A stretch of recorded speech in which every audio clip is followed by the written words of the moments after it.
All right, folks, what's going on? Sorry for the late start. I've had a lot going on today,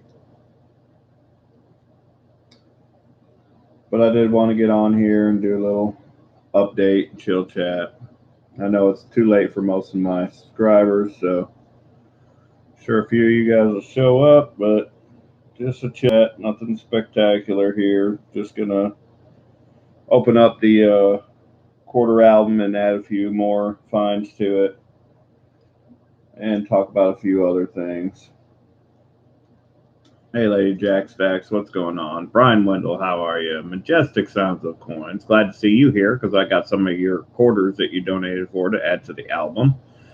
We'll do that soon. Hey, Scott Jarvie, how are you? Jerry Mobley, what's going on? Trying to be quiet because my daughter is laying down, trying to go to sleep. Um, so I don't know if you guys follow my Facebook page, but if you do, then you guys will know that I had a cat stuck in my engine compartment of my car for the last day or so. Well, starting from last night. And I was able to get that cat out. Hey, Catherine Lee, how are you? Roger Sr., Scott Telford, what's going on? So I was able to get that kitten out of the car and wash him up, and he's happy and sleepy finally. I'm sure he'll be meowing again here soon, but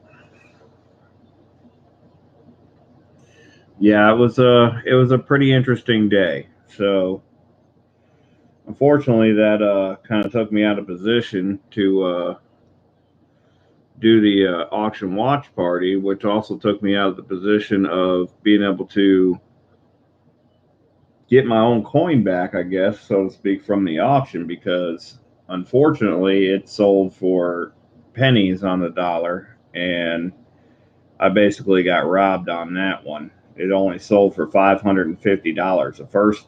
The first discovery, San Antonio Missions West Point quarter, in the highest grade that there is for that particular designation, only went for $550.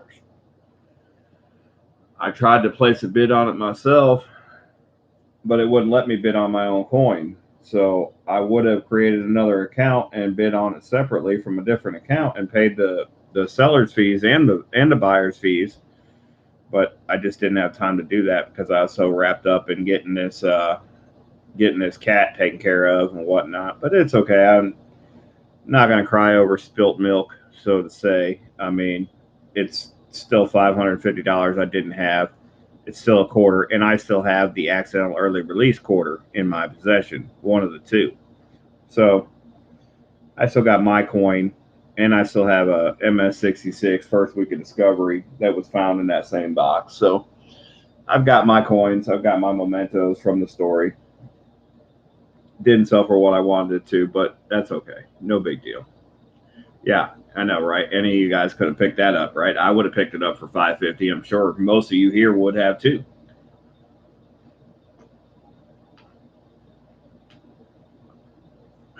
I guess the final hammer price was $618 after the buyer's fees. So by the time it's said and done, I'll probably only end up getting 500 out of it because of the seller's fees. They're higher when you don't go over $1,000. So it was a hit. I took a hit on it, but that's okay. Again, at the end of the day, it's over $500 more in my pocket than what I started with, and I only paid a quarter for it. Coin roll hunting. I found it coin roll hunting. So I literally only paid 25 cents for it. Of course, I had the grading fees and whatnot, etc. But still, it was still a great profit for what I had invested in it. So I can't get too mad about it. Not a big deal. It happens. Michael Mercer, no, I'm not going to do any giveaways tonight. I'm just kind of hanging out in chat and just updating, and I'm going to add some quarters to the book. But I wanted to talk about a few different things. Also, on my Facebook, guys, I put the Facebook page. I created that account for my YouTube account, and I put the birthday as the day that I started collecting coins, the day that I found out about coin roll hunting and found out that I could find something that's worth more than the face value of the coin in a coin roll. I explained that on my Facebook page, on my Mickey Rouse Banks Facebook page. So, anyways, it's not my actual birthday, but thank you guys for everybody that wished me a happy birthday. But it's my 1 year anniversary of getting into the hobby. I said I would post a picture, and I will take a picture of this and post it later, but I will show you guys. This is the first find that I had in a coin roll in my first box. The first full box I purchased. This is a 1952 Jefferson nickel, proof Jefferson nickel. It looks to be deep cameo. And it also has full steps. Let me see if I can make this show up a little bit better without dropping it. Try to catch it.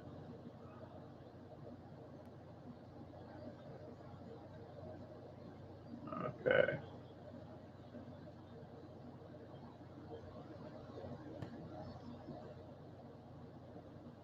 $1952 deep cameo proof Jefferson nickel. Now I was told by some other people that it's not frosted. It's not very frosted, so it wouldn't be a deep cameo. But anyways, I mean, it's a super mirrored finish. It is not completely frosted though. But this is the coin that got me into the hunt, really. I mean, I picked up a box of nickels and I started hunting it because I couldn't afford a box of $50 or a box of quarters or even a box of dimes or pennies at the time. So I picked up a box of nickels, and this was the first nickel the first real find that I got in a box, and it happened to be in my first box, and it still doesn't want to focus. Come on, focus.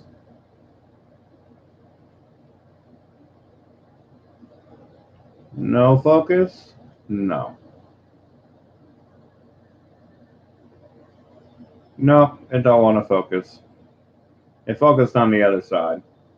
Anyways, it is a full steps 52 proof, which full steps on proofs are not that uncommon. Um, you can find those pretty regular on the proof nickels. Of course, in circulated strikes, they are very uncommon, very or more rare, so to speak. Anyway, I'll take some close up photos of it and I'll post it to my Facebook page so you guys can get a better view of it, see exactly what it looks like. But it's a phenomenal nickel, and I mean, when I found that, I'm like, well, you can find this in a circulated box of nickels. I mean, okay, I'm into that. I can do that. I could pick up $100 box of nickels, search through it.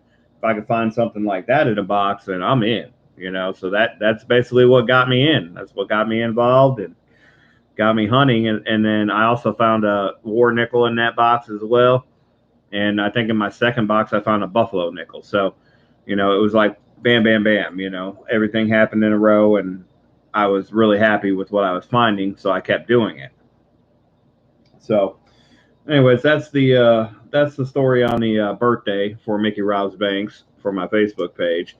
It's not my personal birthday, but it's the birthday of my interest in coins, so to speak. So, pretty cool. Just want to show you guys kind of how I got started and where it went.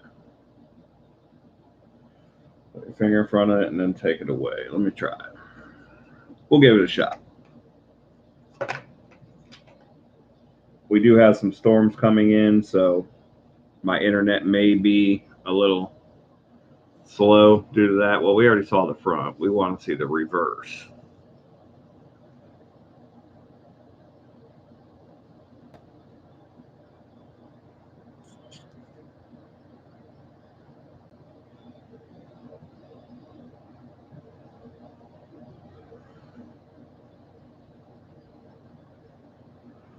Try it one more time.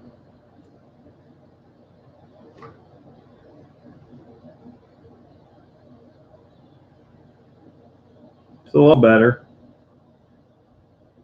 It's a little better. Slowly move it back up in the frame. All right. Let me try this. This is probably a little bit better than my finger.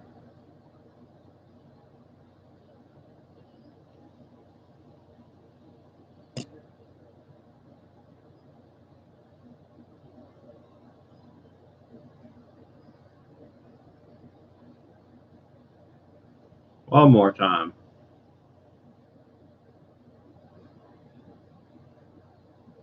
All right.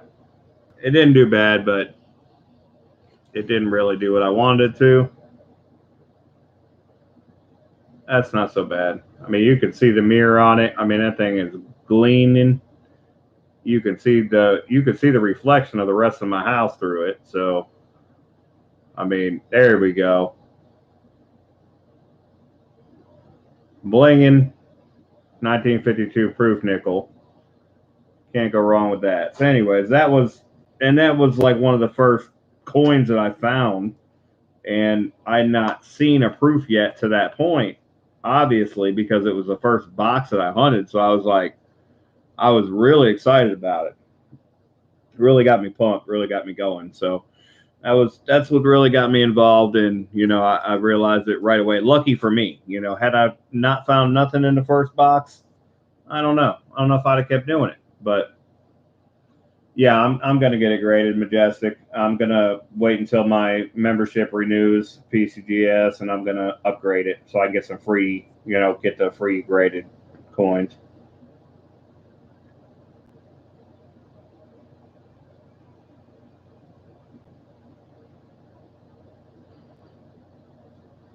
Savage Stacks. I can't my post office isn't open on Saturday, so I can't check my PO box until tomorrow. So I'll go check the PO box tomorrow. So I should have a bunch of mail in there. So not yet. It's probably there. I haven't actually got it yet because my post office isn't open on Saturday.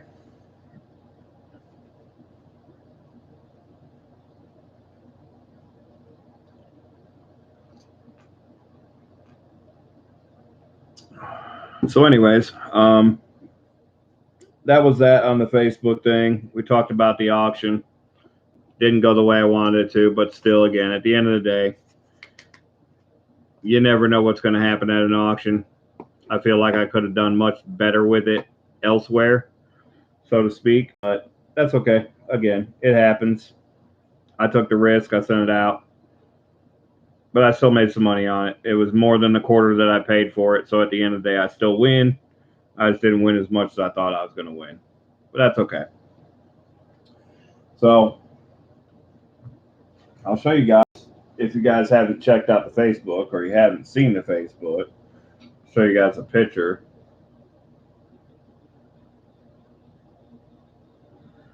I mean, for starting a Facebook page, I just started mine for my channel. I have my own personal Facebook page, but I'm not really like popular or anything on Facebook yet. I mean, there's a lot of the coin communities on there, so I got a lot of friends and stuff, but so as far as that goes, I don't have any, information as far as trying to get a successful Facebook page, so to speak, because I don't use Facebook that much for myself, for my own personal Facebook, even at that. But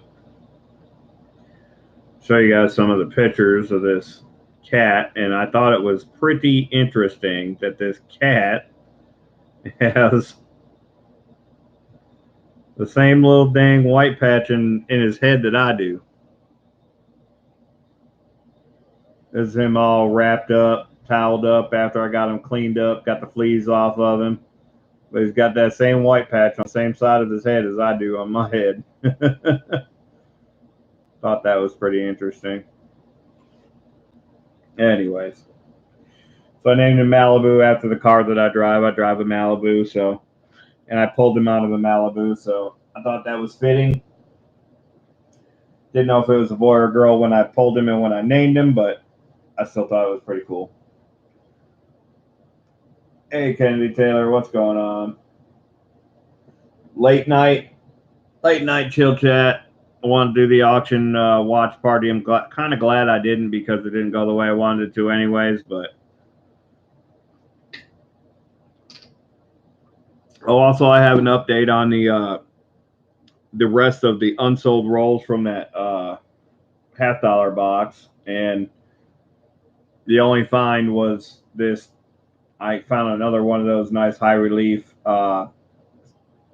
NISCs. This one is a 2016.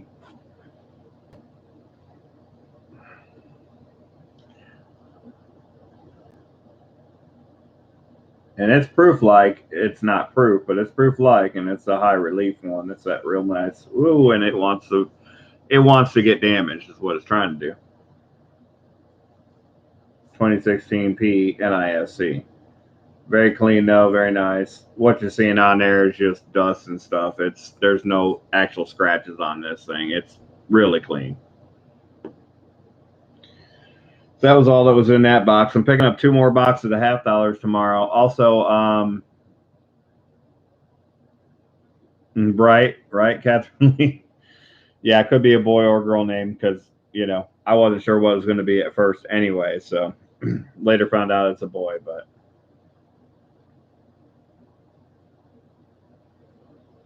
Cool deal, Kennedy. Glad you could stop by. Again, I'm just, hanging out, chilling, talking. But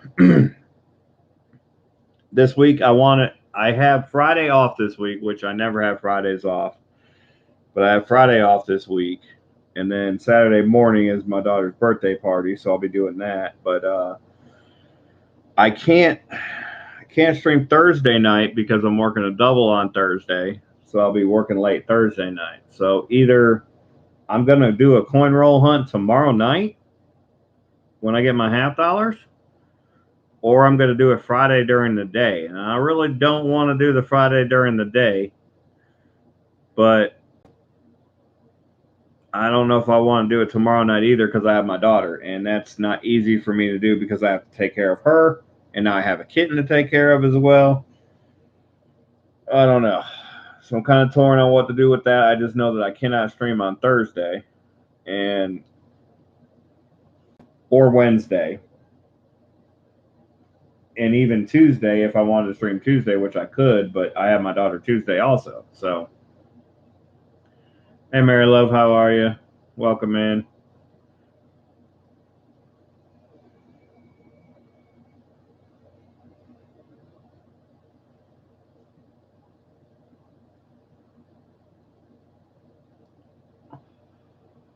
Yes, I got your address, Coin CCO. I got your address. I'm going to be doing shipping tomorrow.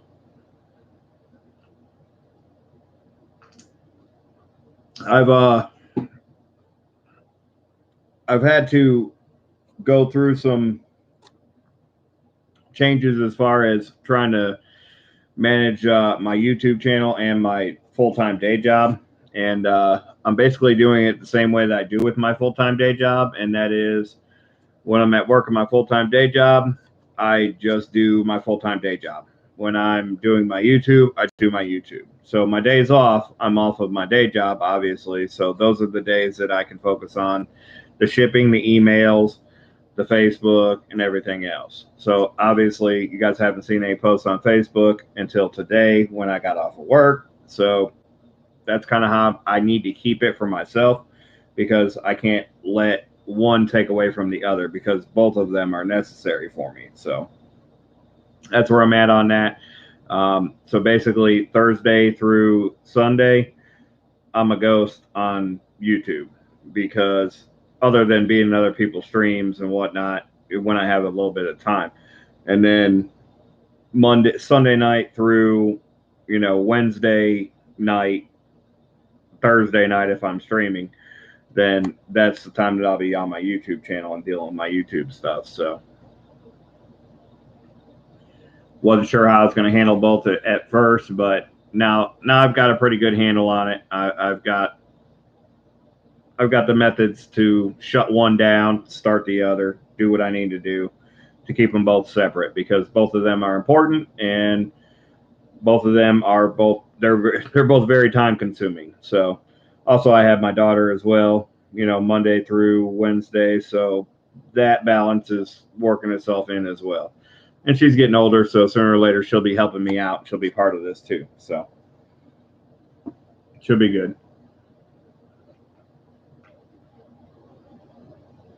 All right. So anyways, I need to go grab the quarter book and I need to add some of these coins and figure out which one of these coins. I have some here already that I know for sure we need for the album.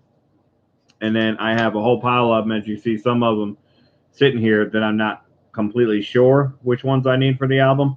But we're going to find out here in a second. We're going to go ahead and add those in. I don't have any quarter rolls to open tonight. I've got some nickel rolls that I'm going to open tonight and search while we're hanging out. But other than that, it's just really a chat.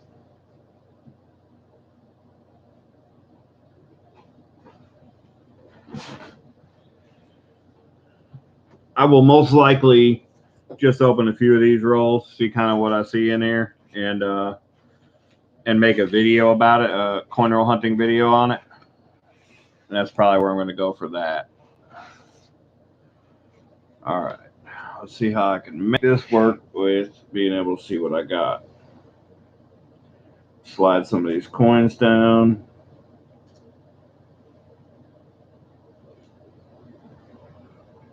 So,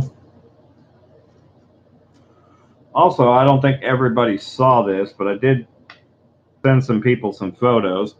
I found a stickerized Connecticut quarter in my last box. First time I found a sticker colorized quarter in any roll. I thought that was pretty cool.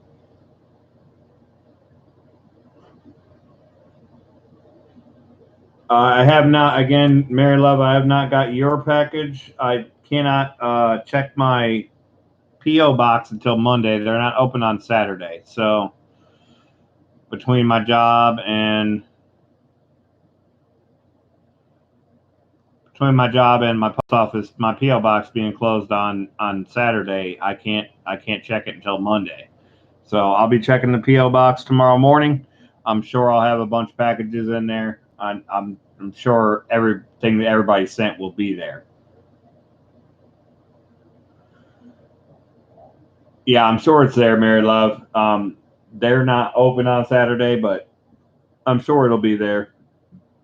I just can't. I just don't have access to it. They lock up the building on Friday when they close, and you can't get back into it. It's not like some PO boxes where you can just go in any time of the day and they leave the PO box part open. Mine, they actually lock down and close down at the end of the day. It's a very small town, local PO, local post office with PO box. But I picked that one for a reason because it's so close to my house.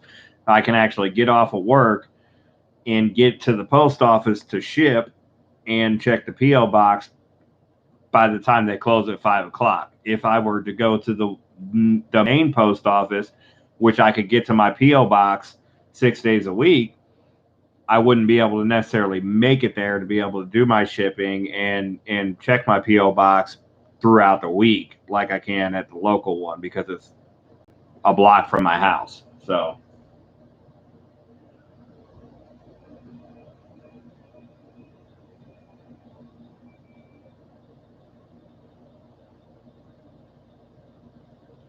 yeah, again, Mary Love, we have one here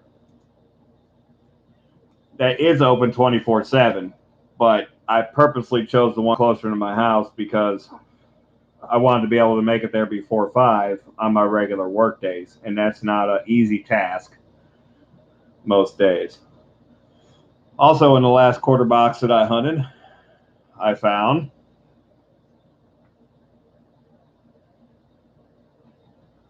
if it'll focus, a West Point.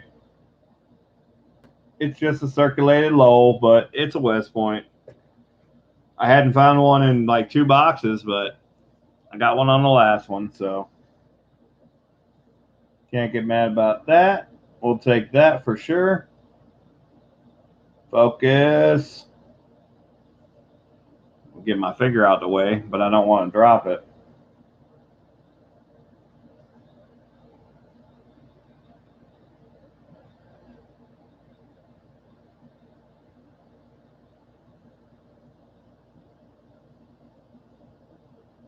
Anyways, it's a little West Point,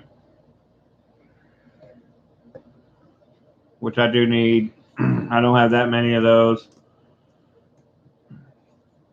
I want to create a few more sets that have the serialized D in them and have one for myself for sure, and then a few others on top of that. So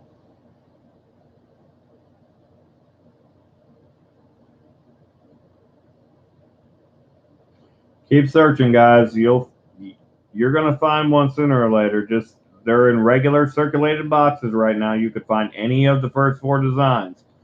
You just gotta find them. I mean, you just gotta search through boxes. The key to finding them is quantity. I mean, the more boxes you hunt, the more you're gonna find. I hunt 5 boxes of quarters every single week. Even though they have not had uncirculated coins in them, I've been hunting them because I know that there's a possibility of finding random West Points in there. And I haven't in the last two, but this one I finally found one. So they're there. Just got to keep hunting boxes. And with the West Point quarters, it's not that hard. You know, I I don't always search every quarter in circulated boxes. I pick out any of them that look anything other than dull and faded reeded edges. If the edge is still reeded, I'll pull them. If it's not, I won't even pull it because I'm looking for specific things. If it's not a silver edge, if it's not a reeded edge, I don't pull it because it's probably not going to be anything. So I kind of speed up my hunt that way, and I'm able to find more, able to hunt more boxes, so to speak. So I got this 2011 Olympic. Do I have the Olympic? I do. I have the Olympic in the Denver, so I don't need this one.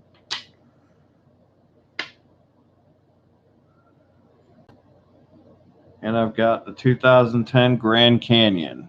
Okay, well, I didn't have that one. So we got the Grand Canyon, 2011 Denver. Denver side is almost completely filled now. We only need a few more.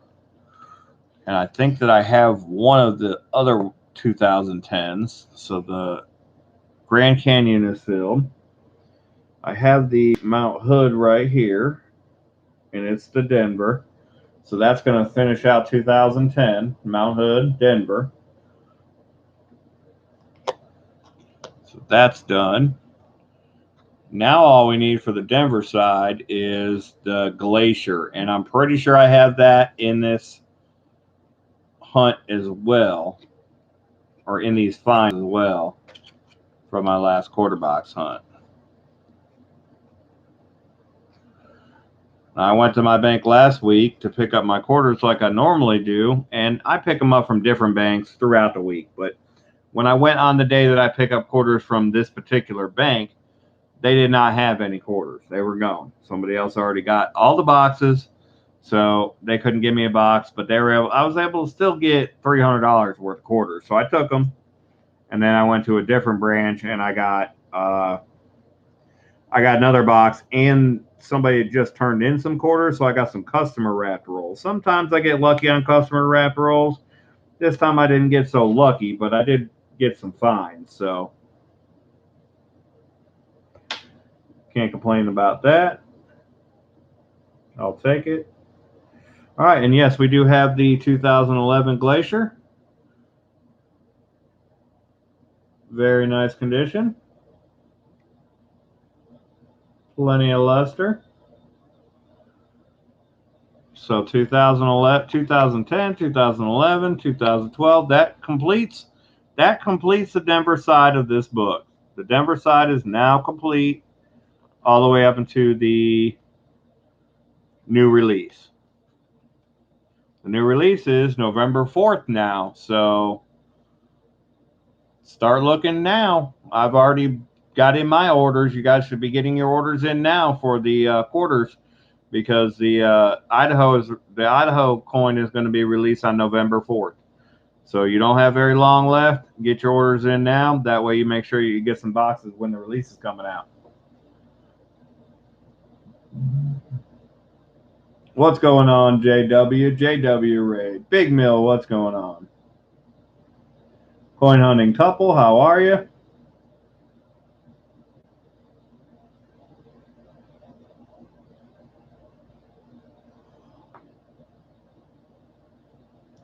Hey JW, what's going on? Coin Noob, Sheriff Noob, how are you? We're just filling in some quarter spots for this book for Gregory Lee. We have now had the Denver side complete, so we're going to slide around over to the Philadelphia side, and we're going to see what we can add to this. This one is not so complete. We got quite a few left to add to this one. And I don't know how many I have in here that are going to add to it, but I know I got some. So we were able to fill the last three of the Denver side up into the new release that happens on November 4th, which I was just talking about. So get your quarter orders in. November 4th release for the Frank Church River of No Return. And that'll be the next West Point quarter release. So make sure you guys get in on that.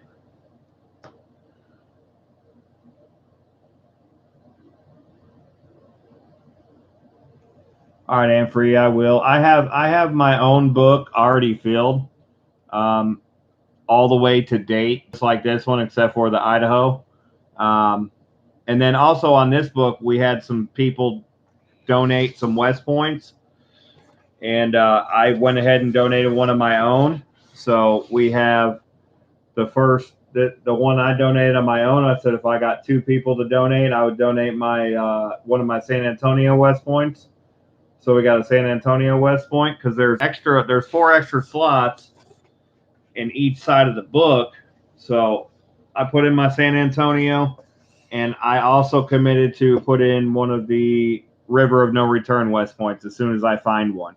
Hopefully I find them early or the same time, as they come out like I should, but I don't know because I didn't find uncirculated quarters for any of the first few releases. But from what I understand, if your bank's got them with the last release, they will get them with this release too. So I don't know how true that is. You never know until you start getting quarter boxes. So we'll find out soon enough. Yeah, it's going to be filled. This book's going to be filled. It's not going to be finished tonight though, for sure. But it's going to be a lot closer than it was before. So if you guys didn't know, Gregory Lee won this book from me, and I was sending it with just my serialized Denver quarter that I found from the accidental early release box. And I decided that I would like to add a few more coins to it. And then I later decided that I wanted to go ahead and make a thing about it and do, donations for quarter rolls for people to sponsor some. And I'd send some stickers, you sponsor some quarters. We all work together, try to get this book filled. And it helps a little bit on shipping so that I could get it out to Gregory Lee. And I got an overwhelming response. The whole book, every spot has been donated for. And I included $2 worth of quarters of my own that I put in the book. And I've already donated a West Point to the book as well. So, and other people have donated West Points to the book also.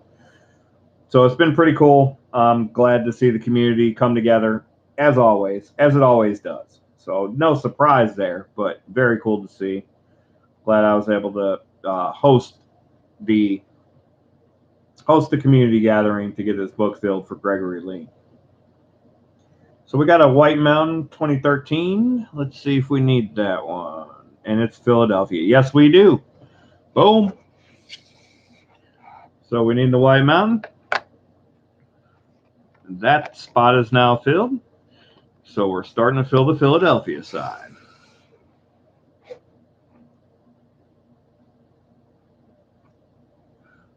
I did pull mostly P's. So, there we go. There's another one.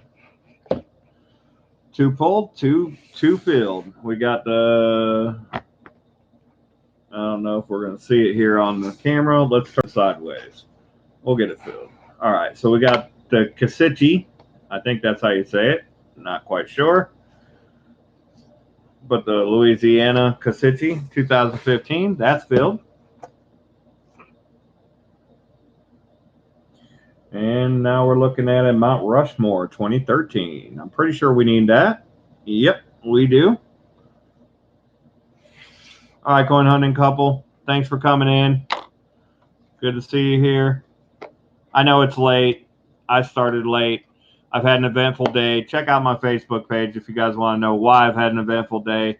I've been through it once already on here. You can check the video later, rewatch it. But it's been an eventful day. So I got a very late start today. But it's all good. We're just hanging out. No need for anybody to be here. Stay here, stay up late, or go out of their way to watch the video or the stream.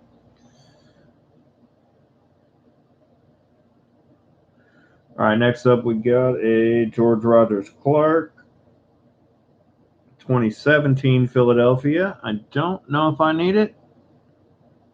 Nope, I do not need that one. And that one's a Arches Denver. We don't need that one. We've got an Olympic Philadelphia. I think we need that one, 2011. Nope, we don't need that one either. So we got that one already. How about the Ozark Riverwalk 2017? Yep, we need that one.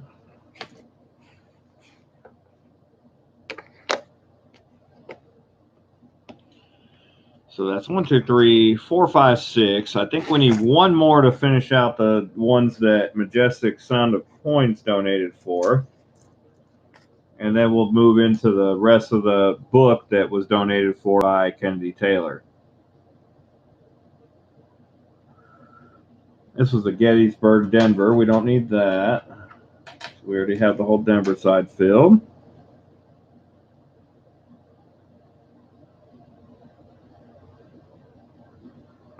We have a Great Basin 2013 Philadelphia. And we do need that.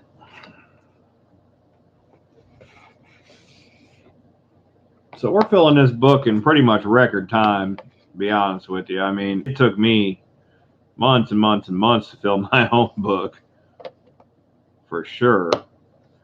Definitely did not go this quick. But I didn't know exactly what I was looking for. You know, I've had the time to look at the book, see what I need, and go from there when I'm hunting, so I know what to pull out. Although I pull out any nice BU coins anyways, and if they don't go into the book, they go into a roll. So, all right, we have the Wyoming. We already had the Wyoming. We don't need that. How about the Acadia 2012? We already have the Acadia Philadelphia coin. We don't need the 1992. I don't know why I got that one out there. Did we need the 2018 Cumberland Island? I don't know. Let's see. Nope, we need the 2018 Block Island still, but not the Cumberland Island. And then last of the ones that I had on the table is a 2014 Shenandoah Philadelphia, and I think we need that one. We do.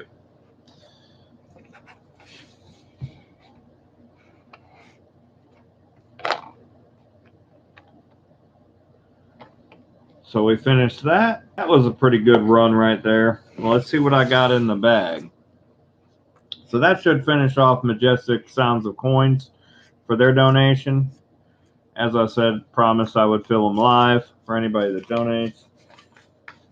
And the rest of the book has been donated for by Kennedy Taylor to finish filling the slots needed.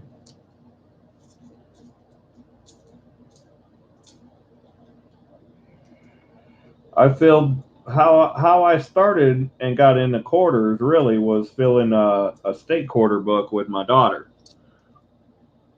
I went and found a state quarter book, a state quarter album from a half price books, and I started there. And there's the Block Island 2018 Philadelphia. So we got that one. As I knock some coins around.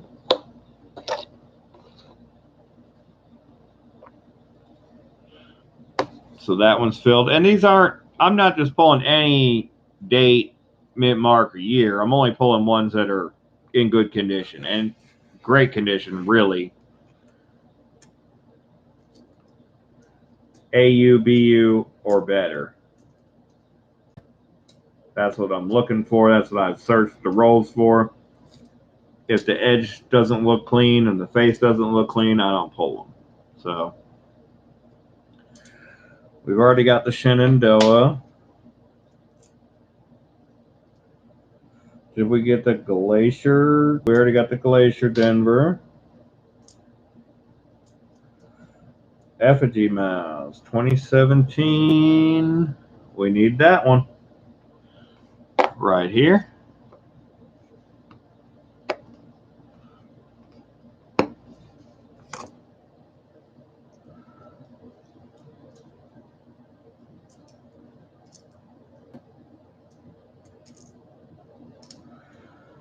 And we got another Arches 2014. We have the, oh, we need that one. We need the Arches Philadelphia. We did not need the Arches Denver, but we need the Arches Philadelphia.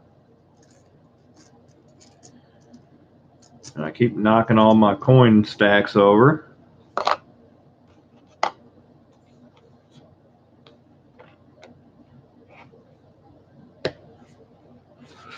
We got the Arches. We're getting pretty close now. Got the Great Sand Dunes 2014. Do we need that? Yeah, yep, we need that one. 2014 is now complete. Boom.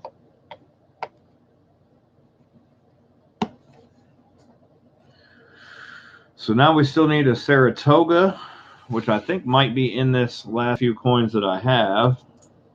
No, it's not. Thought it might be, but it's not.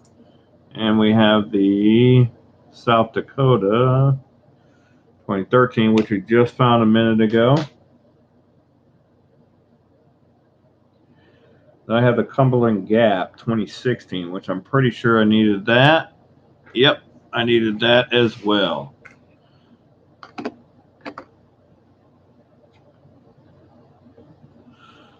And it's not the cut error variety of that.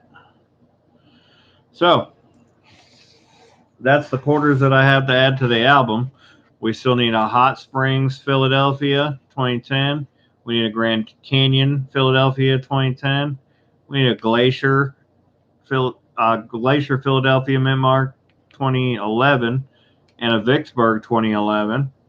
We also need a Choco Culture 2012, a Saratoga 2015.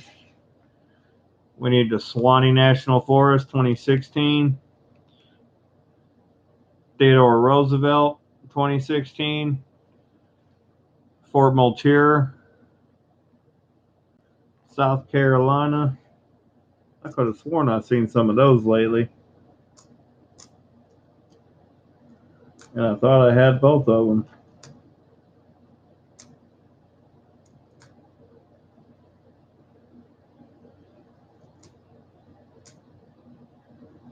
Thought I had both Teddy Roosevelts too, so hopefully I didn't miss any. Anyways, still need the Frederick Douglass. I know I haven't found one of those yet. And that's it. So we got 1, 2, 3, 4, 5, 6, 7, 8, 9, 10. 10 more slots to fill on the Philadelphia side. And then when the West Points come in, we'll fill those as well. As soon as I get them all in, I'll do a video. So it'll probably be a Tuesday night video or live stream Tuesday night to complete the album as far as with the West Points and everything's concerned. So I'll probably do a stream Tuesday night to catch up on that and get us up to date. And then I still haven't decided yet what I want to do as far as goes this week. I I might just go ahead and do my $50 hunt tomorrow night. That's probably what I'm going to do, just because I'm going to get my boxes tomorrow. So I think I'm going to do the $50 stream tomorrow night. As you guys know, I don't usually start until 7:30. It'll be a little difficult, but I think that's what I'm going to do with it, because I can't do Thursday night. Now I might do a Thursday night late night auction in addition to the coin roll hunt on Monday, because on tomorrow, the coin roll hunt tomorrow, because I do have Friday off, so I have the extra time to do a late chat if I need to on Thursday night. I just can't get it started until about 8 or 9 o'clock. So we'll see what's up with that when the time comes, but I'm pretty sure we're going to do the coin roll hunt tomorrow. Let me check chat.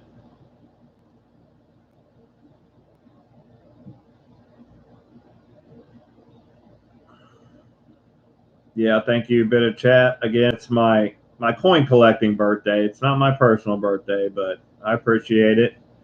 Appreciate all the kind, happy birthday messages. But Scott Jarvie, you have a Grand Canyon, Philadelphia. If you want to send it, my P.O. box is listed on the channel. You can send it, and I will make sure I include your name in the list of donators, the people that helped fill the album for Gregory Lee. I'm not sending it to him for a minute until because I still need to wait till the next release comes for the P&D River of No Returns and the West Point River of No Return. So we're going to be holding on to it for him for a little bit longer, but we're going to get it completely filled up.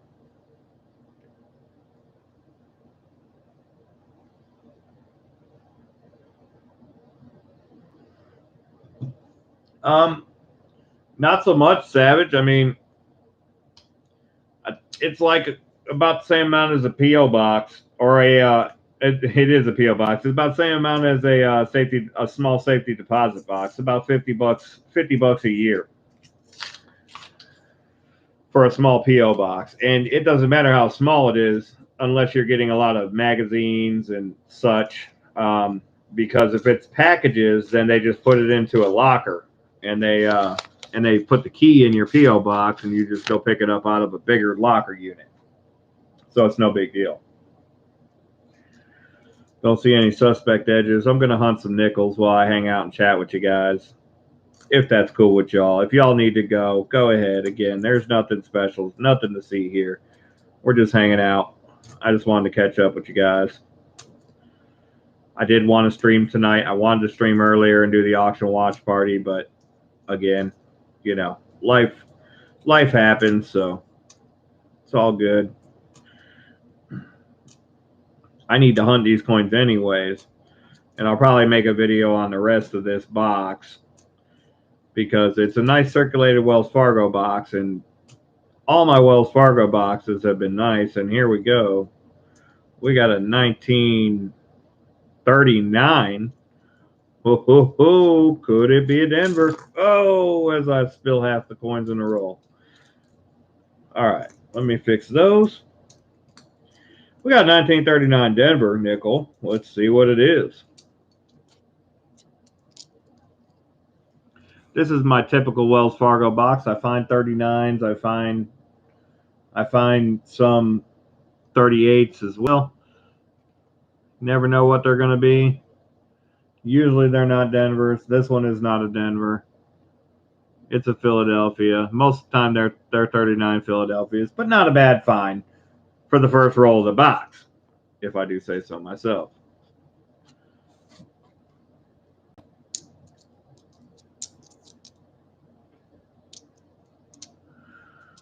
Nickel hunting is my favorite denomination. I don't get to do it as much as I'd like anymore because it's not everybody's favorite denomination, and you don't find big silver in it. But if you think about it,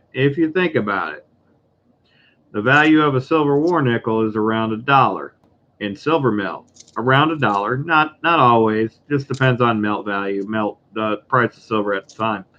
But when you think about it, you spent 5 cents on a nickel for $1. Now, if you spend 50 cents on a half dollar for $5, that's a 90% half dollar, and those don't come up all the time. Nickels have the best ratio as far as silver melt versus expense. So that's part of the reason why I like hunting nickels, because it's like 200 times the value if you find silver. And you find silver rather often in nickel boxes, to be honest with you. At least I have most recently. Most likely, I always find silver. It's about, I have an average of one in every box, unless they're uncirculated. If they're uncirculated, obviously you're not finding any silver in there. So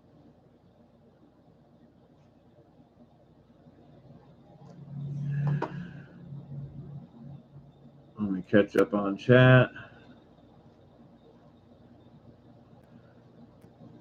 The Texan Detector, welcome. Yeah, 39. It's a nice nickel. Nice nickel to find in a box, especially in the first roll of the box. So pretty happy about that. All right, Savage Stacks. Also, when hunting nickels, what do you hang on to? I have so many nickels to look through. One roll, 2019 P uncirculated, and many older. What do you seek out? Well, that's a loaded question, but I'll give you kind of an overview of what I seek out. So, since you have the hottest stacker sticker, can you check out my new logo and see what you think? Yeah, shoot me an email, Savage Stacks, or I can kind of see it here. Is that the unicorn? Can't quite tell. I'm on my Chromebook, so a little hard to jump off to a different channel while I'm live streaming. But anyways, so what I'm looking for in nickels is anything 1960 or older is what I'm looking for as a base. I'm not keeping a lot of the 50s anymore unless they are certain ones. Like 55s are good if they're in real good condition. Any proofs, of course, you're keeping any proofs. Any proofs. Even some in the 60s, though, 64s, if they have a good strike and they're in uncirculated condition, you're going to keep those for sure. A lot of it boils down to condition, but I keep everything before 1950. 1950 itself, I keep every 1950, and then everything before 1950 I keep as well, because all that's going to be a realized value of more than the 5 cents that you paid for it. So that's kind of the overview on it. Of course, all your war nickels, you're going to keep any silvers. And even the 42s that are not war nickels, those are also lower mintage. So those are better ones to keep as well, because you're likely to get more than face value for those if they're in good condition. Anything in bad condition is a toss-up. Never know what you're going to get on those. So, but I kind of roll them all up, and then I go back through them, and I kind of pull out what I think is worth keeping at a certain time, and what is worth saving. And then sometimes I'll turn it back into the bank.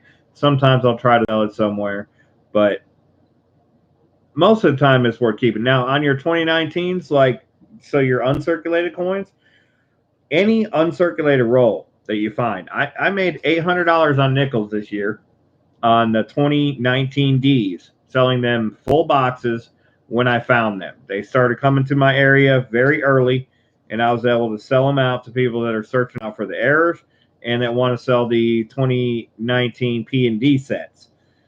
You could do that. I thought about doing some P&D sets, but that's a lot of work, so I decided I didn't have time for that. So I didn't do that. But I sold the full boxes, and I made about $800 doing that, just selling full boxes of 2019s.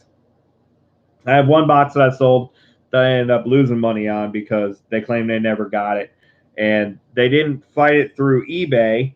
They fought it through their bank. And for some reason, their bank sided with them and took the money back. So I lost $100 on that one, plus the cost of shipping. So, but luckily I'd made some money in advance of that anyway, so it was okay.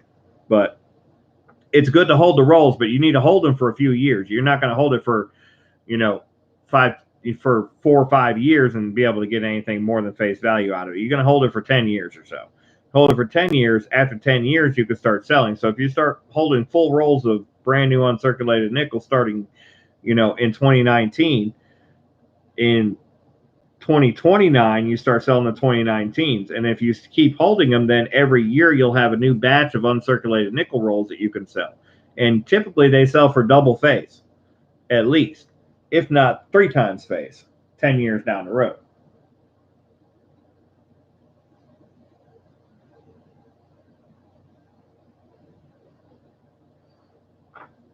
Yeah, I started selling rolls for $10 a piece when I first found them, and they sold. And so, but I paid a lot for shipping for them, so I didn't make $10 on each roll, but I made about $4 on each roll. And then I started doing 3 and 4 roll lots, and then of course, Mr. Rob Finds Treasure, my neighbor, says, hey, you should sell the whole box. I tried to piece out penny rolls when I found them last year, and I'm still sitting on boxes of pennies. So I immediately listed a full box for $400, and it sold right away. So I made 4 times face value on my first full box. And then from there, it went down because other people are finding them and there's more on the market.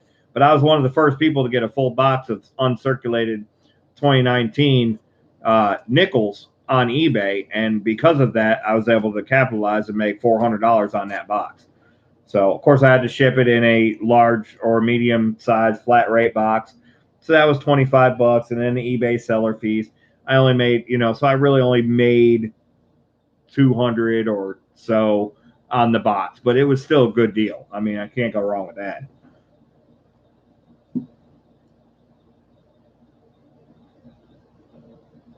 Yeah, I have uncirculated rolls of 2019 nickels left. 2018 nickels that I found. I actually got a few boxes later on in this year. After I found the 2019s, I got some 2018s as well. So I saved a few rolls of those. And I have some 2017 dimes that I found early in the year. I put those back, so just, I always put, if I find a full uncirculated roll of any year, I always put a couple rolls at least back. It's not easy to put back a box, so to speak, but a couple rolls isn't going to hurt you. And at the end of the day, if you need to sell them, if you need that cash for that roll, then you just go cash it in. I mean, it's no big deal. You get your money back any day. It's an investment that you can't lose money on. I found that out very early on in my coin collecting career, that you can't lose money on this. This is gambling without loss. You can always get face value back for them. So if you only paid face value, you will never lose. Now, I would not recommend buying uncirculated rolls from people and hoping to turn a profit later on down the road. I would not recommend that. But I would recommend, if you're paying face value, to hold on to any fully uncirculated rolls from any given year. But just be prepared to hold on to them for a while if you want to turn a profit. If you're not worried about turning a profit, then just hold on to them. And if you ever need to cash them in, then you can get your money back. Pretty simple. Kind of a beginner's way to get into investing, so to speak, as well. I've learned quite a bit from this about a lot of other things from this hobby. I've learned quite a bit about investing and saving, and how to proportion, or prioritize money, how to prioritize money of my own as far as to hunt. At first I thought, well, I can't afford to go buy a $500 box of coins because I have bills due. Then I realized, well, I just have to buy it early enough to where I can hunt them coins and turn them back into the bank in time to pay that bill. So I kind of hunt on bill money, which is fine as long as you understand what you're doing. Don't get yourself in trouble and go out of your way, put yourself on a limb, but start small and before you know it, you can manage large corn roll purchases because you know you're going to get your money back. You just got to hunt them and get them back to the bank. If you don't have a lot of time to hunt, then you might not want to go so big, but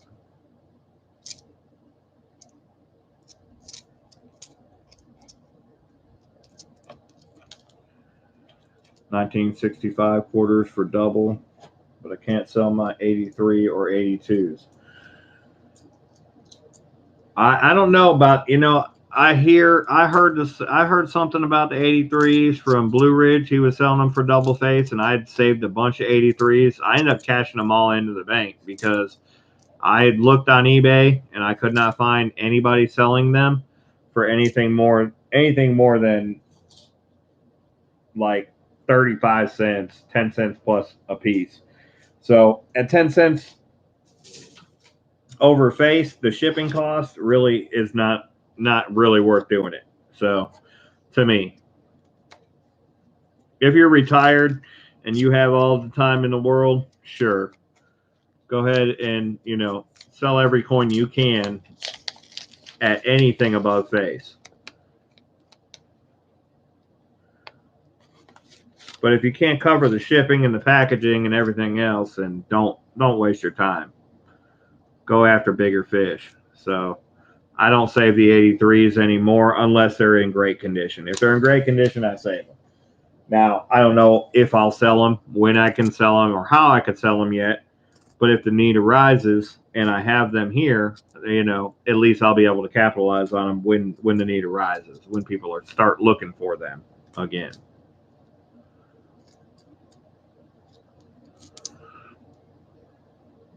Yeah, pretty much, Mary. I mean, just whatever works. I mean, you just I hold a lot of different things, and if I find a way to capitalize on it, then I do it. If I can't, then when I need the money, I'll cash it back in.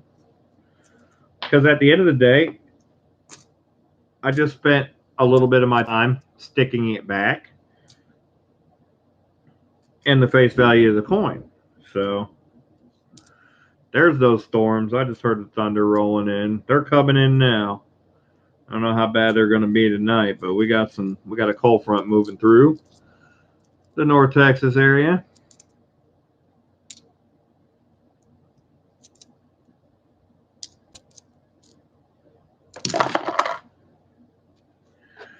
And I'm dropping everything.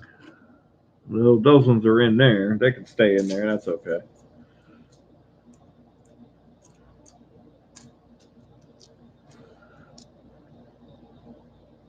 Let me scroll back on chat, guys. I'm not in no hurry to search these coins. I mean, I'm going to search them sooner or later anyways.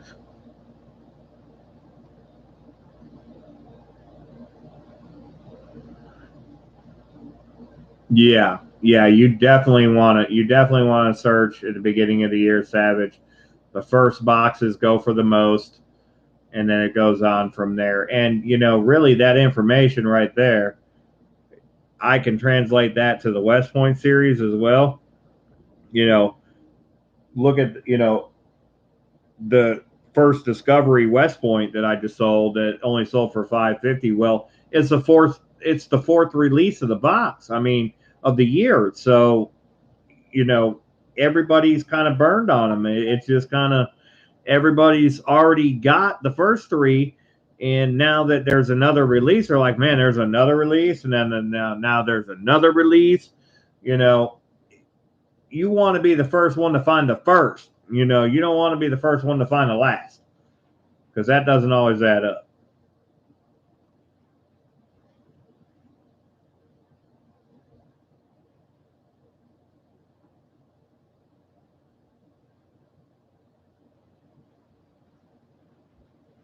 Oh, snap. I got hail going. I got big storms outside. I got raindrops hitting the door. Woo! Holy smokes. Anyways, surprised I'm still not. I'm still streaming. To be honest with you, with the weather, but we'll keep going here. Yeah, 4 kids, 2 in diapers. That's hail. I got hail. We got hail. Nickel-sized hail. Let me finish this roll real quick so I can go check outside, see if I need to do anything about my car or batten the hatches, so to speak. Yeah, so I have a almost 5-year-old daughter that I take care of half of the week, every week. When I have her, it's just me taking care of her. So I'm a full-time dad part of the week, if that makes sense to you. And I have a full-time food service job. So I work, I I work 40 to 50 hours a week, but I'm gone from home 60 to 70 hours a week, if that makes any sense. A lot of travel time involved in my job, so I'm very busy.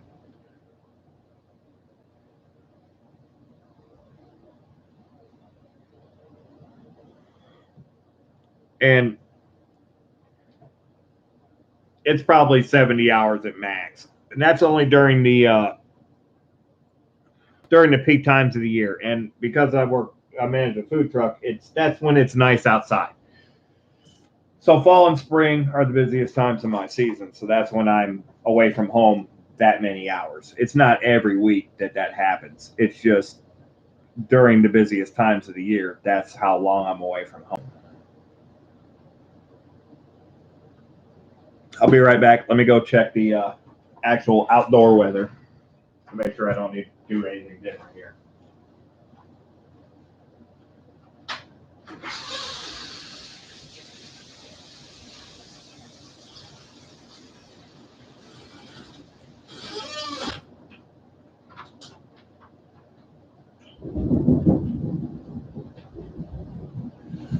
Okay, looks like this rain and thunderstorms. The hail front must have came through real quick. Let me check the radar, make sure I don't have anything else more important coming or any tornadoes or anything like that. I do live in North Texas. We are tornado prone here, so do need to keep up on that.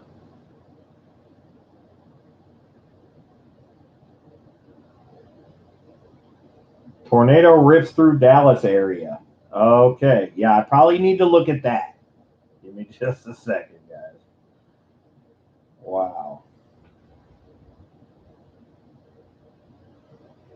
120,000 homes and businesses were without power at 11:50.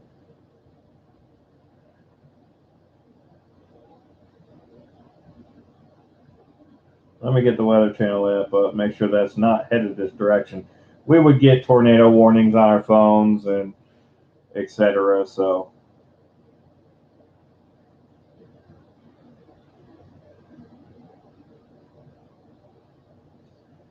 all right, so it looks like this is just moving through, just coming in. So that's as I thought. That was the hail front. Hail usually comes in at the very beginning of the storms here when the front comes through.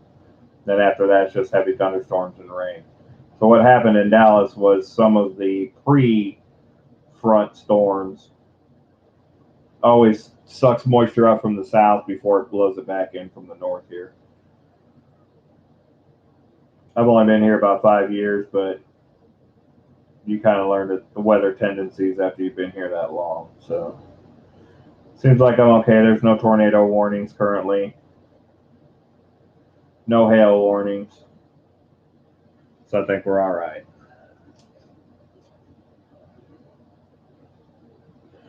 Awesome, Mary Love. Yeah, my daughter will turn 5 on Halloween this year. Just a few short days away.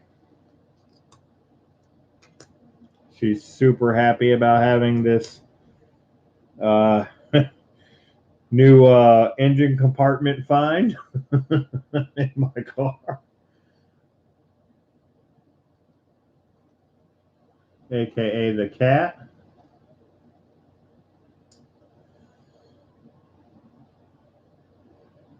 So we're like 7 or 8 coins from finished, Alfred. I finished yeah, I'm well, not near really Tornado Alley. That's kind of shifted as well, but we do get some tornadoes here. So I have not witnessed any yet, but I've had a few warnings. That wasn't even a good game, man. That was a blowout. Bears got stomped. 1, 2, 3, 4, 5, 6, 7, 8, 9, 10. We need 10 more Philadelphia coins to complete the album, other than the new release that hasn't come out yet. So 10 more Philadelphia coins and the album will be complete, with the exception of the River of No Return coins that have not been released. They'll be released on the 4th. So yeah, the Bears didn't stand a chance today. I don't know what's going on with our offense, but it's not good. We got serious issues.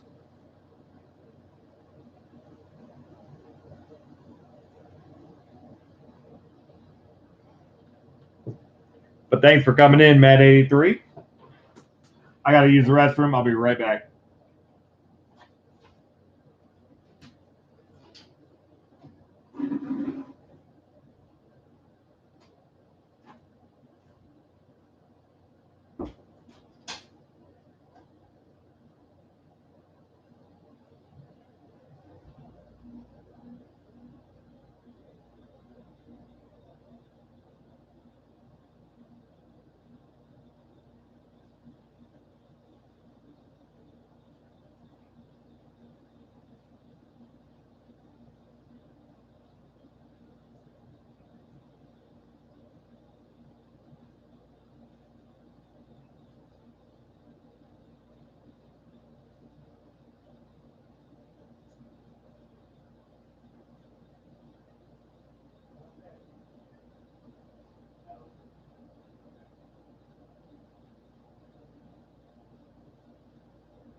All right, and of course I woke up the kitten because that's where he's living, is in the bathroom right now.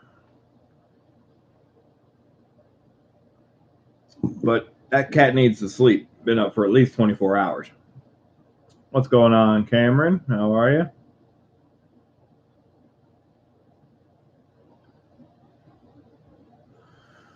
Well, I don't just mod everybody, Cameron, but I suppose I can mod you. And always use more help. You have been a help to the channel. So we could take care of that. You got a wrench. 2,000 horsepower, 80 foot long, 600 feet barges ahead of you. Hey, what's going on, Gregory Lee? Glad to see you in here. Hope you're feeling better.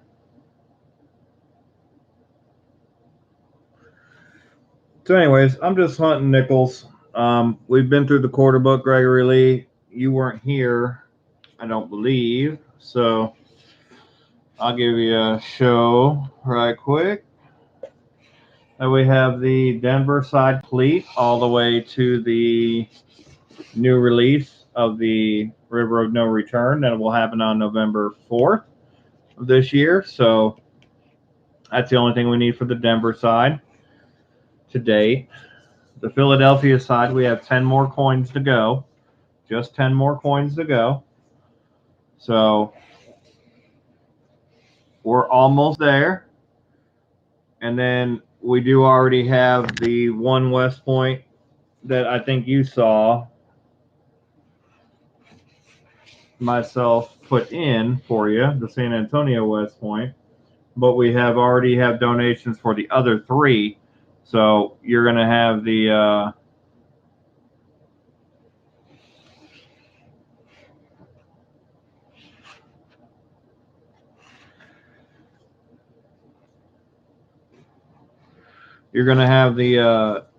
Lowell West Point, the American Memorial Park West Point, and the Guam West Point, as well as I also committed to give you one of the River of No Return West Points if and when I find them. So that book can get confusing if it's upside down, but there are 4 empty slots underneath each Philadelphia and Demet sides because it looks like the first release of 2021 will be the last coin in the National Park Quarter series, unless I just haven't determined what the rest of the ones for 2021 will be yet.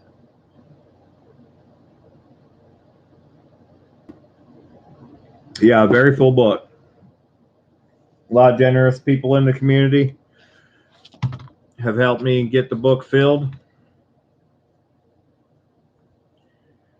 To help Gregory Lee, he's in Australia. He won the book from me from one of my supporter giveaways, and because he's in Australia, I wanted to try to fill it for him, and we got a good response from it, and we got it filled. It's not completed yet, but it's already been donated for everything that we needed to donate to get it filled. So now it's just waiting on me to find the coins. I just found a good chunk of them tonight. I'm sure I'll find some more tomorrow when I get out and get to hunt. Had a few suspects there. Don't see anything else from the edge, but that doesn't always mean anything. We've already found a 39 Philadelphia nickel tonight. And I'm just having a fun hunt, just seeing if I could find anything in these nickel boxes. The first roll produced a 39, so I thought that was a pretty good sign. I'm not going to do the whole box tonight, guys. I'm just hanging out. Mostly hanging out for chat. Even though I'm hunting, so I'm not looking completely. Well, I got 42 likes. You guys are crazy. 42 likes, just a chill chat, hang out. I had to give some updates on I was going to do an auction watch party tonight. Wasn't able to do that because of this kitten that sprang into my life that was underneath my car yesterday and subsequently rode around town with me half of the day. Well, half of the evening. All day he spent under my car, in my engine compartment, waiting for me to get off work to then ride around with me for a few hours after work and get rescued by me, coincidentally, when I was picking up my daughter from her mother's house. So now I have a new cat, and I named him Malibu after the getaway vehicle that I drive, that I pulled him out of.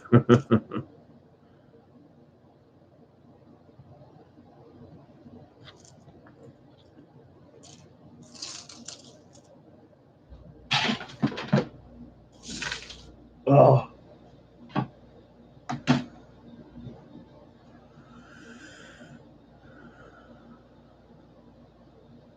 Yeah, but I see you guys in Discord posting, and you guys do the got to be a sealed box thing.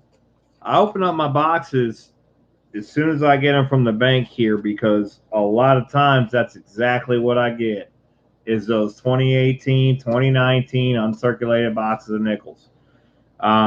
It wasn't always that way, but this year changed. Well, this is my only year of hunting, but it started off with good boxes, and then all of a sudden it was all uncirculated boxes for almost 8 months straight. Uncirculated boxes. I mean, straight uncirculated nickel boxes.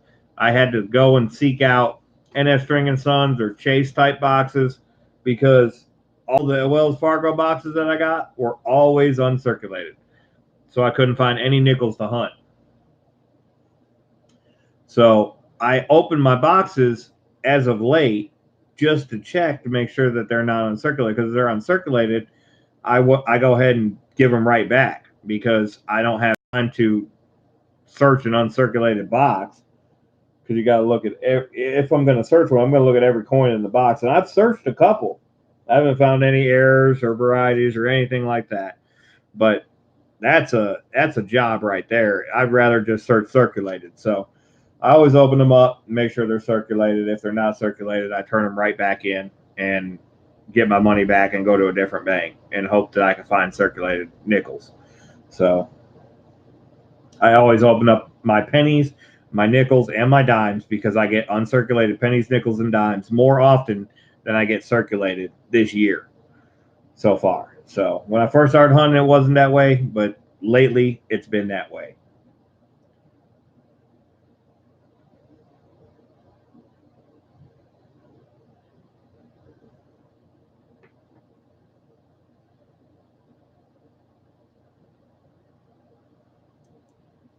Right, Cameron? Yeah, you would think with all of the uncirculated nickels that I would have found a few uncirculated boxes of quarters. Well, I did, but not until the fourth release. Too late, in my opinion. But either way, it was still a lot of fun. So I'm not mad at it. I'm a little bit bitter that I wasn't able to capitalize on it as much as other people have been, but at the same time, the other people that found them didn't necessarily know exactly what they had anyway. So everything happens the way it's supposed to happen. I got no doubt about that. I'm just a pawn, so to speak, just a person that's actually hunting the coins. So I get dealt the hand that I get dealt, and I do the best I can with what I find. So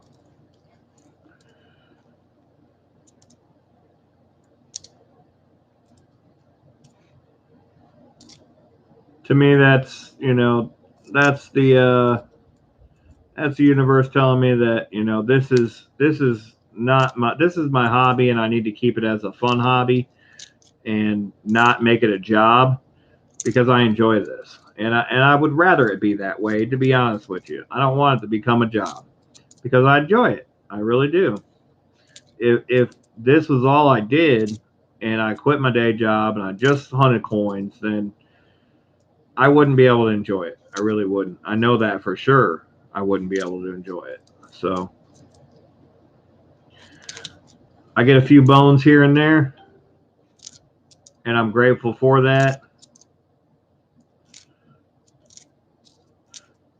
But the restaurant and the food trucks, that's where my day job is. That's where my calling is, and I've always been in that field my whole life. So, but this is a good backup plan just in case anything happens there. So I'm not gonna look the gift horse in the mouth, but at the end of the day, I'm not gonna drop what's been working for me for the last 4 or 5 years just because I found one box of quarters earlier than anybody else found one.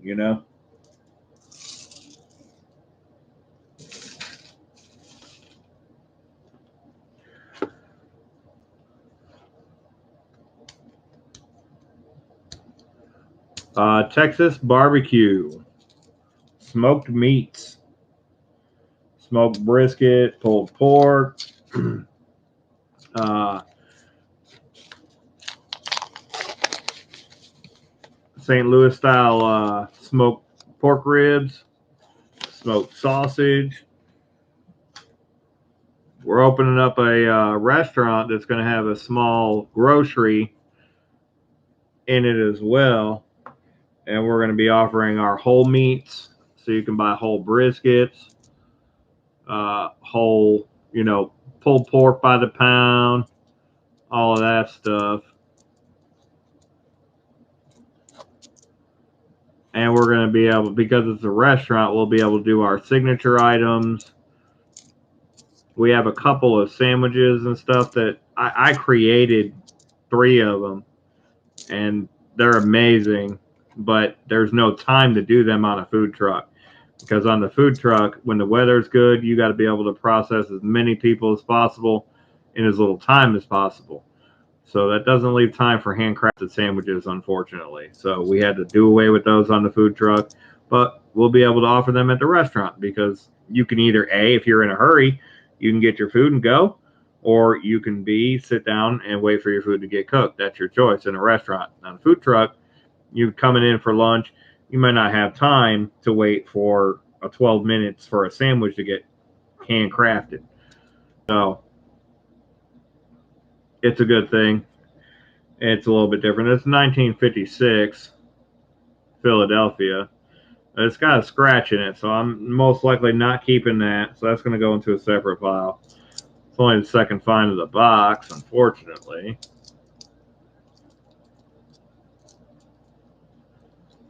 I expect more, but we'll see. If I don't keep dropping them in the dang box. This is not the ideal way that I hunt, but I wanted to be able to do it with you guys so that you guys can see what's going on. I can always pull them down to myself, but when I do that, it kind of loses some authenticity. Anybody could pull coins off the roll and then come back and show you something nice. I wouldn't want to do that personally because it's no fun, but you'll always have doubters.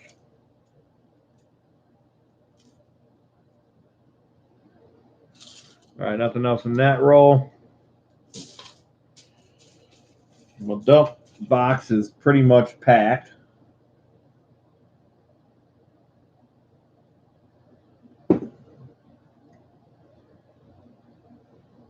Yeah, I mean the West Points came in here, the uncirculated boxes. So I'll tell you guys a little bit about the history of my quarter hunting.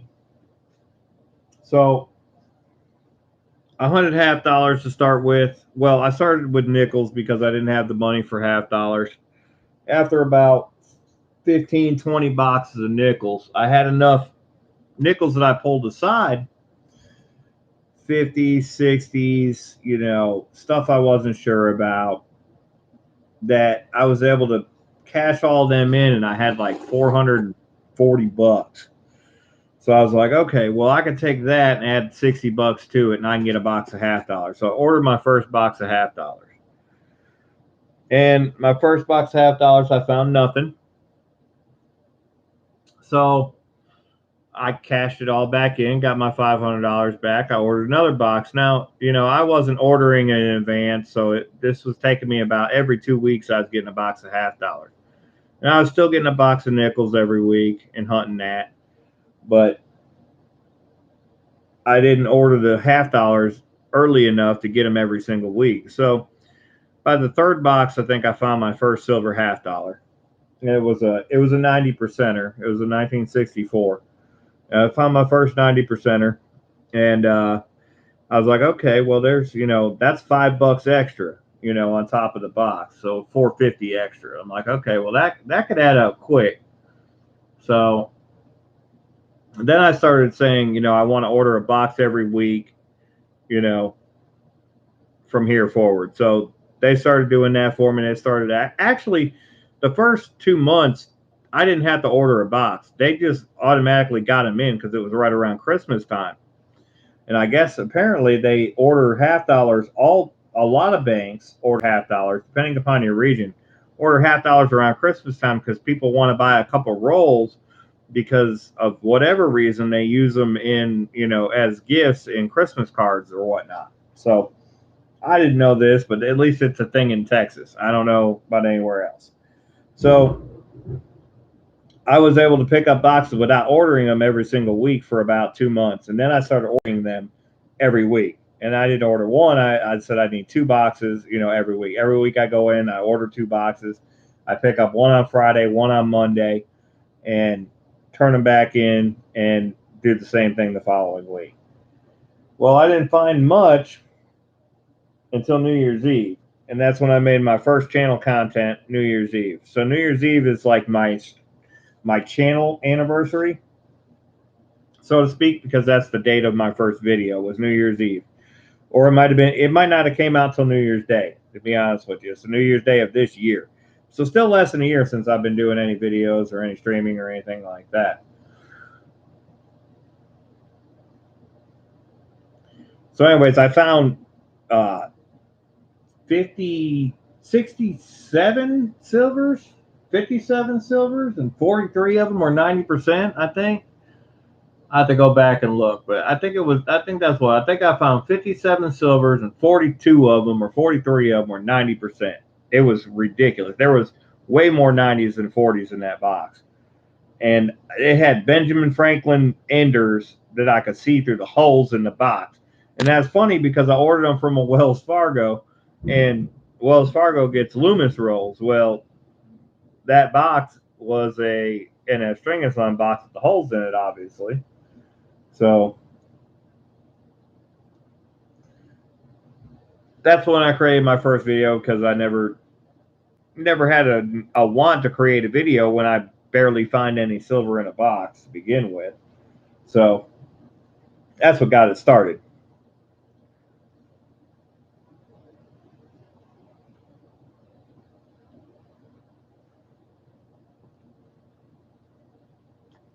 What's going on, Mudswat? Good night, Mary Love. Sorry I didn't see you.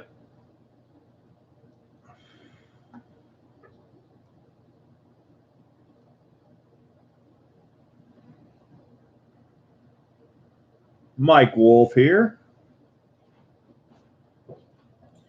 Anyways, just chit-chatting and basically BSing. We're opening up some nickel rolls. Seeing if I can find anything worth a dang here. Been through a lot of different conversations tonight, but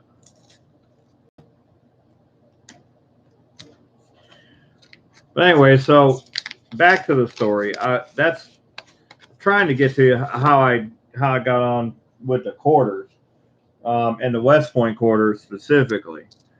So I was getting mostly $50 boxes, and then I heard about the West Point program because I was watching YouTube. I was regularly watching YouTube before I started doing my own YouTube videos, and really before I started searching coin rolls, I was watching the YouTube community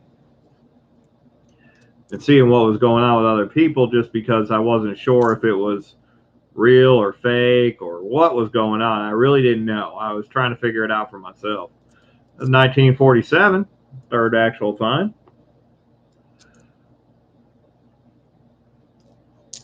So anyways, when I heard about the West Point program, I went to my banks and I said, okay, I want to cancel my $50 order or split my $50 orders. I only want one box of $50, but I need a box of quarters also. They're like, well, we got quarters. I'm like, all right, well, give me a box of quarters. I said, but still, don't order me as many $50 because I'm not going to be able to pick up as many because I only got the same amount of money to hunt on. So I won't be able to pick up 2 boxes of $50 and a box of quarters every week. I still really can't barely do that, to be honest with you. But anyways, so I picked up a box of quarters that day, and the first box of quarters that I picked up, I found silver in. I was like, okay, well, that's something. And I see everybody talk about, well, you don't find silver in quarters, blah, blah, blah, blah, blah. Well, that turned out to be true because my next 15 boxes of quarters were nothing. There was nothing in them.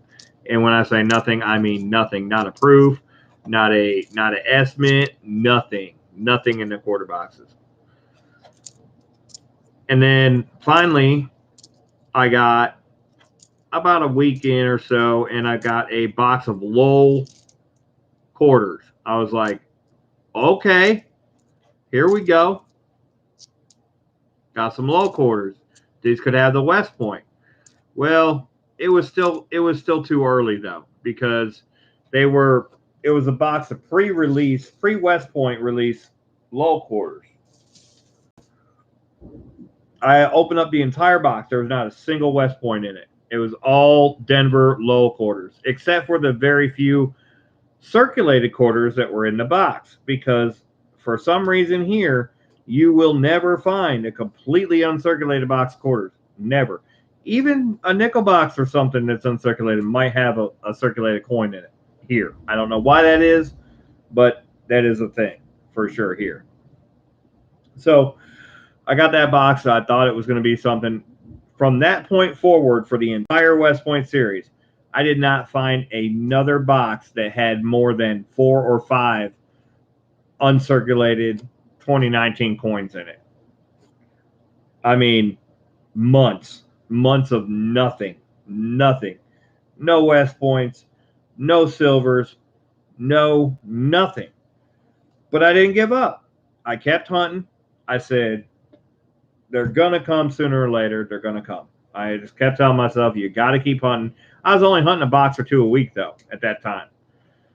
But I went to different banks. I finally, I was like, okay, well, this, I've been hunting from this bank. And it was the same bank that I got that box of uncirculated lows from. I'm like, okay, as soon as I got that, I'm like, this is my bank. I'm going to hunt from this bank every time because I got these uncirculated low quarters. Well, I never found anything like it from that bank again. And still to this date, have not got any of the West Point quarters that I found other than the ones in uncirculated rolls, or other than the ones in circulated rolls. I've not got any West Points from this bank so far. So, but I kept hunting, and I searched out, branched out different banks, and I ended up one of my first real good hunts.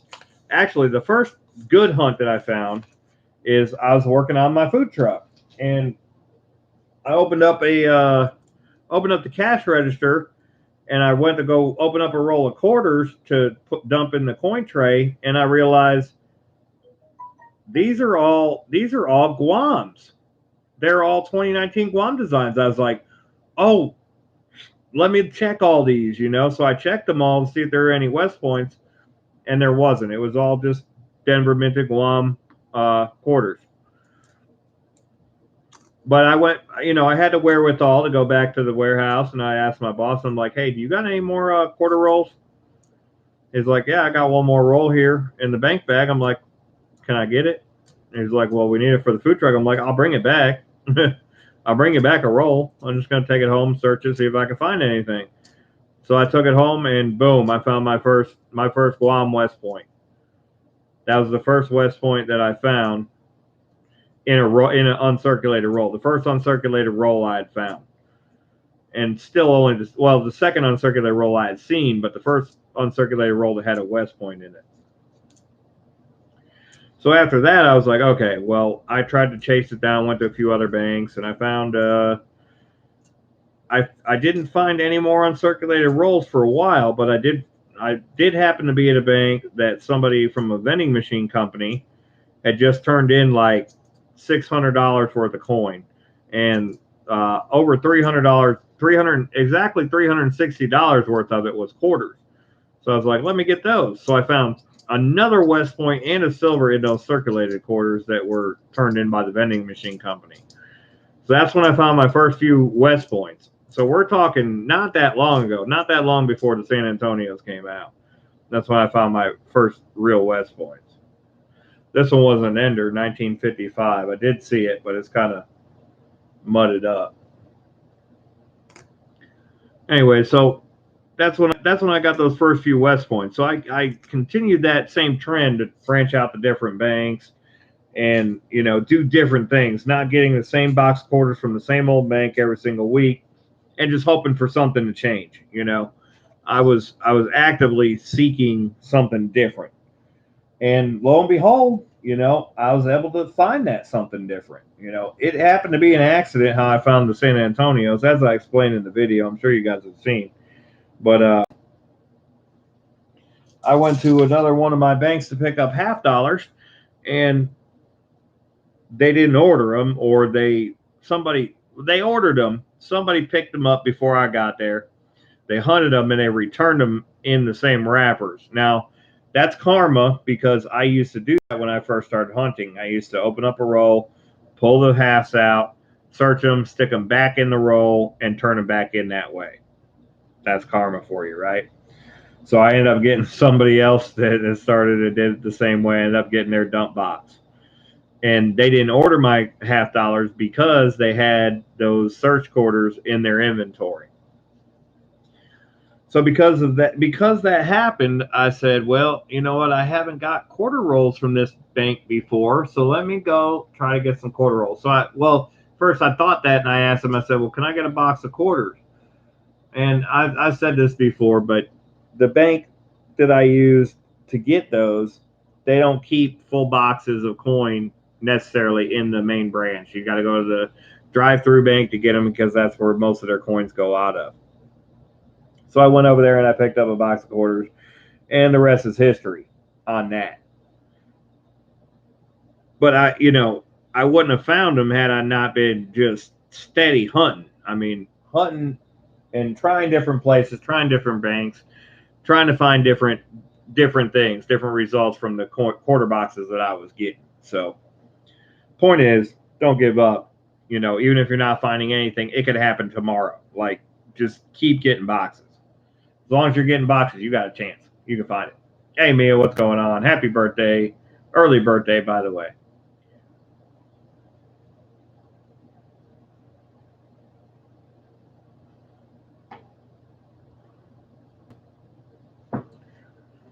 I need to go grab a drink. I'll be right back.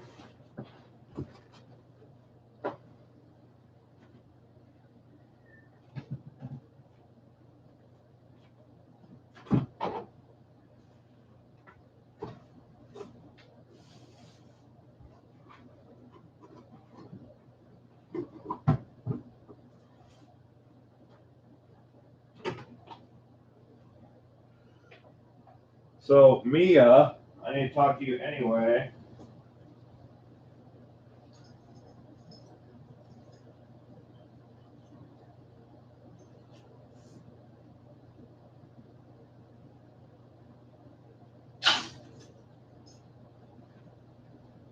You actually won a prize on my channel.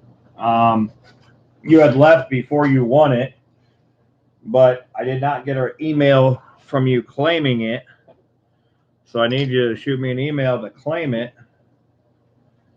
so that I can send it out to you. I was going to send it out to you anyways, FYI, but I want to keep it concurrent with the rules that I have stated so that I don't have to disqualify anybody. I wouldn't do it anyways, but still, just keep it nice. I need you to claim your prize.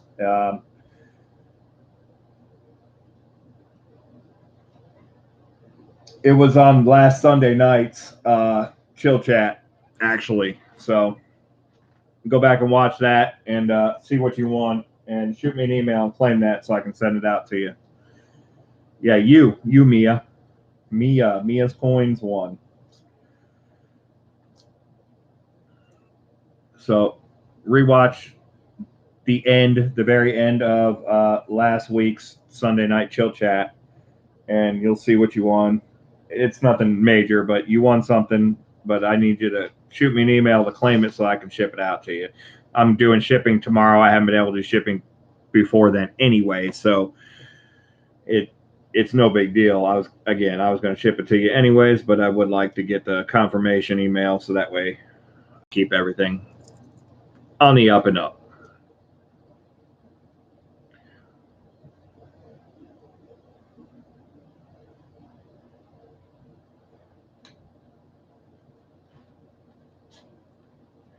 All right, let's open up this roll of nickels. I got one more roll after this. That'll be the 10th roll. That'll probably be the last roll that I open. It's already 1 o'clock here, so I know it's later everywhere else. Still got 14 people here, though, and we're at 46 likes, so maybe I'll keep going for a little bit longer. I don't know. Again, we're not doing anything special. We're just hanging out. I'm BSing. I'm just talking. So I got a message from StreamYards, and I don't use StreamYards currently to stream. I just use YouTube to stream. But they're mentioning something about that looks like a missing clad layer nickel or a eroded clad nickel. Either way, anything like that, I save that for sure, just because I don't know what it is. No other suspect edges.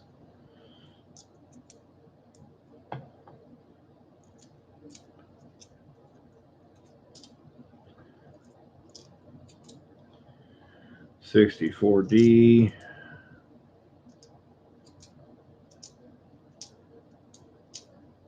But usually my nickel boxes are pretty good. You never know what you're going to find in them. Sometimes I find some crazy stuff. I'm going to have to go get one of the coins that I found, show you guys before I end the stream, just so you guys can see it. I still don't know what it is or if it's anything. I'm doubting it's post-mint damage, but it could be. It could be a bullet, like a pellet shot or something in it, but I'll show you. You'll see. It's kind of crazy. Definitely something worth holding on to, though, in my opinion. I think it's a die break. I think the die broke when it struck the coin and it embedded it into the coin is what I think it is. But I don't know. I don't know how something like that would make it out of the mint, but you never know.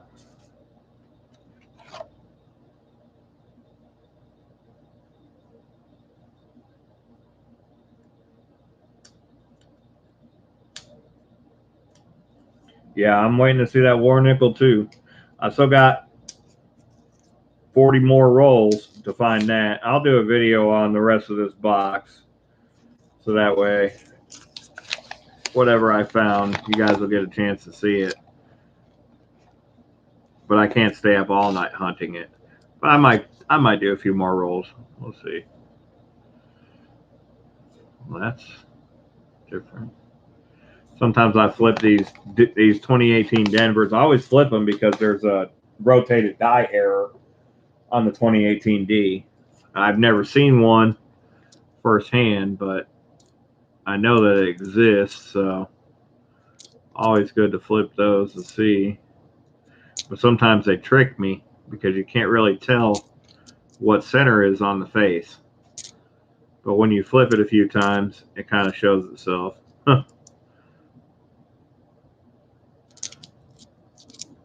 I do have I did find a 60s nickel that has a like maybe 10% rotated die. And that's apparent. You can see it. You can see it when you line it up and you flip it. You can see that it's. And the best way to tell really is not from the face. The best way to tell is start from the reverse. So you start from the reverse and you line that up level, and then you flip it over and you see if the obverse looks rotated. That's the best way to tell. That's the best way I've found to tell. Because if you start at the obverse, you really don't know what the proper alignment is to start with. So, got a 1952. Looks like it's a mint mark. No, 1952, Philadelphia. So we're finding some 50s and 40s nickels in the box. Nothing special yet. 39, I guess, is semi-special. Though it didn't have a mint mark, so it's not extra special.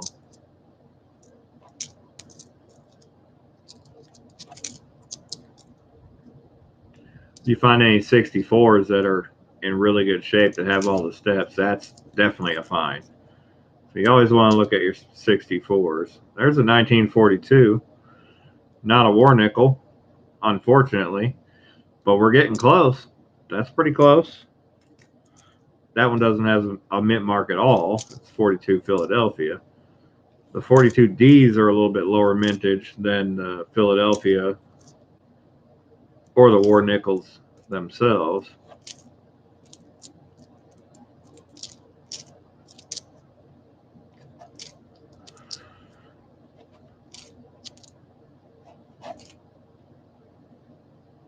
Got 1957. It looked like a P, but it can't be a P. It's got to be a D. They didn't put P's on 57s. Yeah, it's a Denver. 57D. So we got decent amount of finds in that roll. I might have to do a few more rolls here to see what we got. We might find something.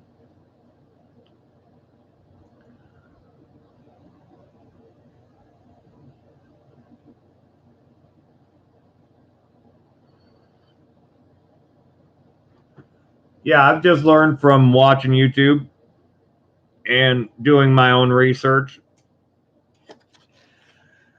I I wouldn't take my information as the gospel, so to speak, because I'm still really new myself, to be honest with you. Even though I've hunted a lot of nickels, I don't necessarily know exactly everything that I should be looking for. But I know enough to feel comfortable that I'm not leaving a lot on the table if I'm leaving anything on the table. But I'm definitely not an expert. So some of the things that I may be saying may not be true. That is a possibility. I will definitely admit that.